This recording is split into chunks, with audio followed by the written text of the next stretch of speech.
Good morning and welcome to BIFA Link TV, your daily dose of industry information. Today we're joined by Robert Windsor to talk about BIFA's standard trading conditions. So firstly, thank you for joining us this morning, Robert. It's a pleasure as always, Natalie. So to give our members some background on this episode, you hosted a session at BIFA's national conference in the last couple of weeks. Yes, that's correct. On the standard trading conditions. Can you give us a bit of information about that session? Right, I actually hosted two sessions. The first is the maritime session, which we had guest speakers for. Yeah. And then we had the one about the progress on updating the standard trading conditions. And from that two sessions, we've had some questions about limits of liability. Yeah, would you like to talk us through? Yeah. I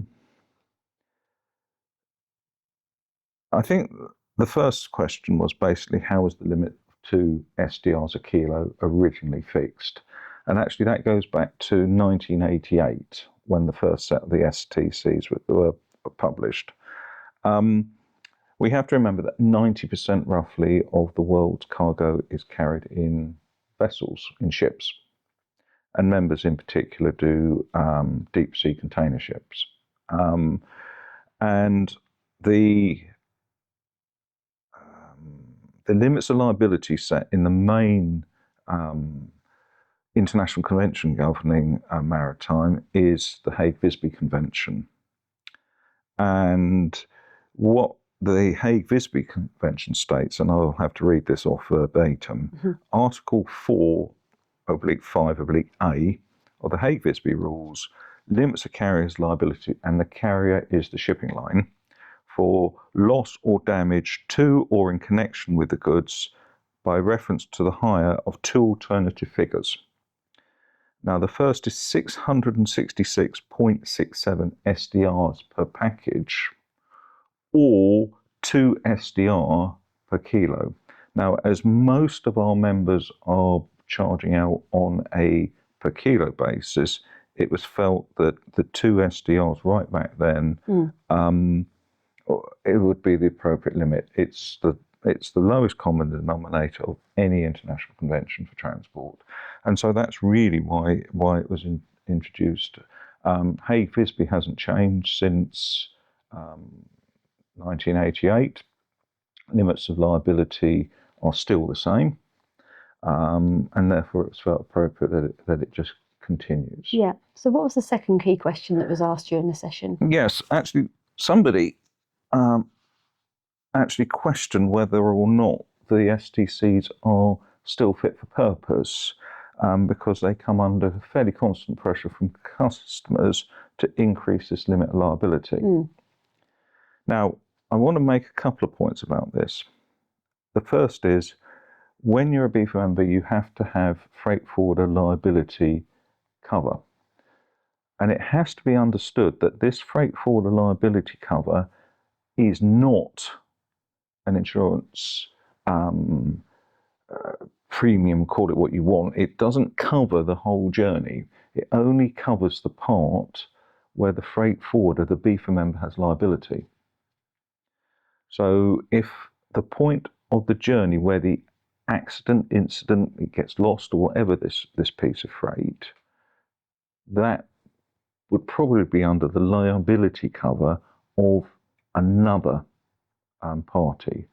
And this is where the problem comes, because you have to demonstrate who has liability at that point that the damage occurred. So if you've given it maybe to your haulier and he drops it, or he's involved in an accident on the route to the final delivery, it would have to be under the road haulier's terms and conditions that the claim would be.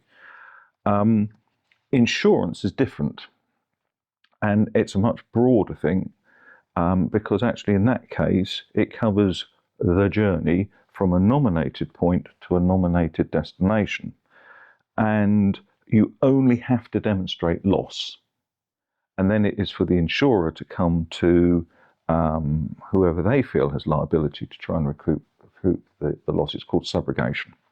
So that's an important difference.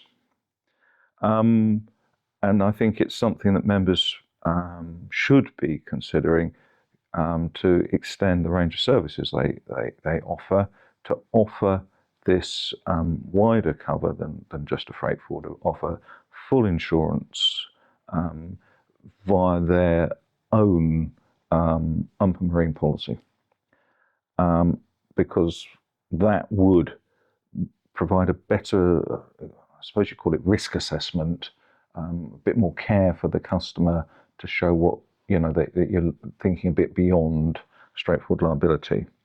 The other thing I would make the point is, by other domestic in particular terms and conditions, our terms and conditions are quite generous. 2 SDRs per kilo equals about £2,100 in sterling equivalent. If you looked at the Road Haulage Association, their limit is £1,300 for this metric ton, and that's only when it's in transport, if you like. If it's storage, long-term storage, it's £100 a ton, which is the same as Aqua. So I would actually argue our terms are quite generous. The limit does get discussed quite regularly by the Legal Insurance Policy Group. We've been doing the review. It got discussed again, and basically there was no pressure, no wish to change it, because, as I said, it goes back to the Hague Visby for maritime.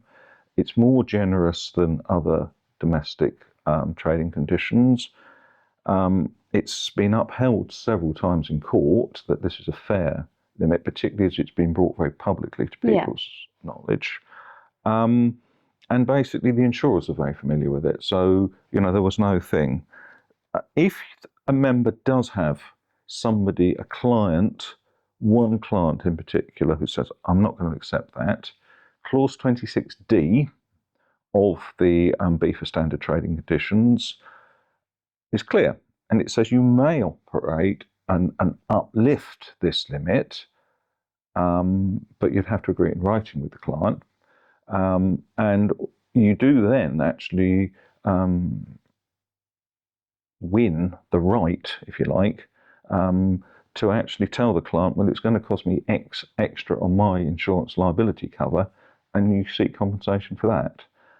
But as I say, liability isn't as good as full insurance because it only covers that liability where the member has liability for it. Yeah, thank you for clarifying those two key questions. But my final question for you is, when do we anticipate that the new standard trading conditions will take effect? An easy question at last.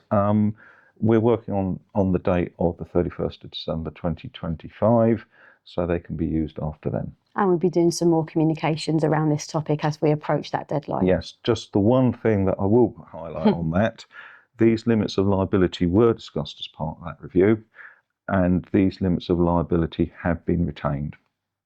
So exactly the same as they were. Yes, to be honest, the members' insurers will be very happy about that. That's great. Thank you so much for joining us this morning, Robert, and for clarifying those 2 points. My pleasure. As Robert explained, we will be issuing our new standard trading conditions at the end of the year, but please keep an eye out for further communications on this topic. That's all for today's episode of BIFA Link TV, your daily dose of industry information.